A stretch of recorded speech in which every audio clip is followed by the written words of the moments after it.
নমস্কার বন্ধু, আজ আমি তোমাদের সাথে আলোচনা করব ভারতীয় ইতিহাসে খুবই গুরুত্বপূর্ণ একটা টপিক, পত্তি শ্রীরামালু স্মরণীয় কেন।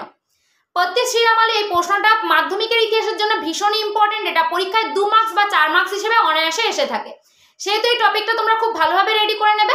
আর এই নোটসটা তো আমি তোমাদের সাথে ডিটেলসে আলোচনা করবো, কিন্তু সবার আগে তোমাদেরকে একটু বুঝতে হবে যে পত্তি শ্রীরামালু কে, তিনি কোথাকার বাসিন্দা, আর তিনি স্মরণীয় হয়ে আছেন কেন।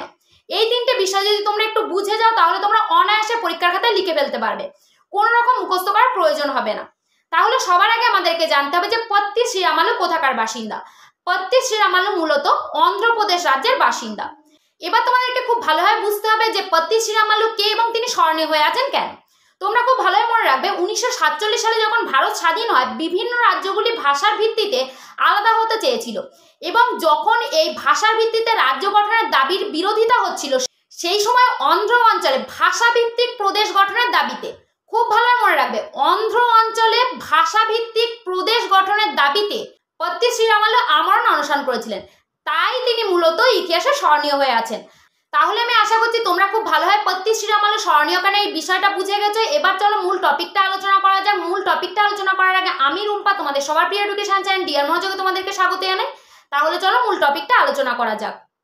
দেখো, সবার প্রথমে ভূমিকা। আমি সবসময় বলে থাকি ইতিহাসের যে কোনো টপিক লেখার ক্ষেত্রে ভূমিকাটা দেওয়া আবশ্যক। সেটা 2-3 লাইন হলেও চলবে, কিন্তু অবশ্যই তোমাদের উল্লেখ করতে হবে। এবার দেখো ভূমিকা। স্বাধীনতার পর ভাষাভিত্তিক রাজ্য গঠনের বিরোধিতা হলে অন্ধ্র অঞ্চলে ভাষাভিত্তিক প্রদেশ গঠনের দাবিতে আমরণ অনশন করে স্মরণীয় হয়ে আছেন পত্তি শ্রীরামালু। এবার দেখো পত্তি শ্রীরামালু স্মরণীয় কেন।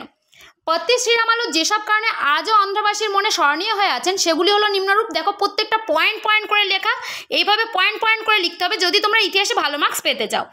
এবার দেখো প্রথম পয়েন্ট, পত্তি শ্রীরামালুর অনশন। তামিল ভাষী মাদ্রাজ প্রেসিডেন্সি থেকে তেলেগু ভাষী অন্ধ্র অঞ্চলের পৃথকীকরণের দাবি ওঠে। ভারত সরকার ওই দাবি অগ্রাহ্য করলে গান্ধীবাদী নেতা পত্তি শ্রীরামালু এই দাবির সমর্থনে অনশন শুরু করেন, এবং 1952 খ্রিস্টাব্দের 19 অক্টোবর 58 দিন অনশনের ফলে মৃত্যুবরণ করেন। এবার 2 নম্বর পয়েন্ট দেখো, অন্ধ্রপ্রদেশের দাবিতে প্রবল বিক্ষোভ। 58 দিন অনশনের পর পত্তি শ্রীরামালু মৃত্যুবরণ করলে তার মৃত্যুর পর অন্ধ্রপ্রদেশের দাবিতে প্রবল বিক্ষোভ শুরু হয়।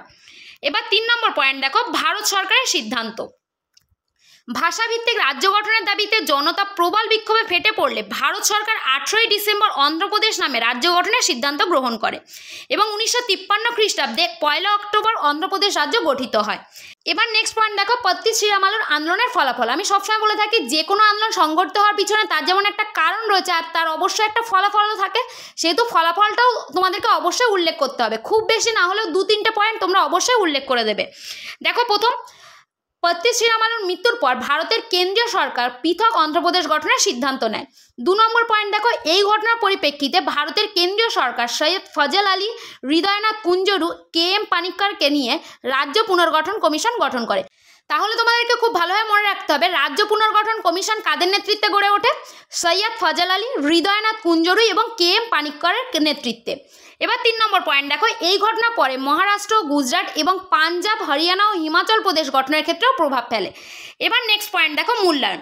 আমি সবসময় বলে থাকি যে কোনো টপিক লেখার ক্ষেত্রে ভূমিকাটা দেওয়া যেমন আবশ্যক, তেমনি অবশ্যই তোমাদেরকে মূল্যায়নটাও অ্যাড করতে হবে। সেটা 2-3 লাইন হলেও চলবে, কিন্তু অবশ্যই তোমাদেরকে অ্যাড করতে হবে।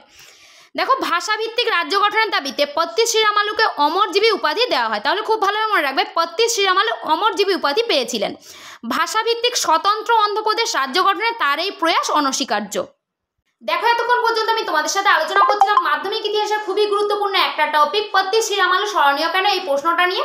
ভিডিওটা যদি তোমাদের ভালো লেগে থাকে তাহলে অবশ্যই লাইক করো, বন্ধুদের মধ্যে শেয়ার করো, আর অবশ্যই আমার চ্যানেলটিকে সাবস্ক্রাইব করে নিও।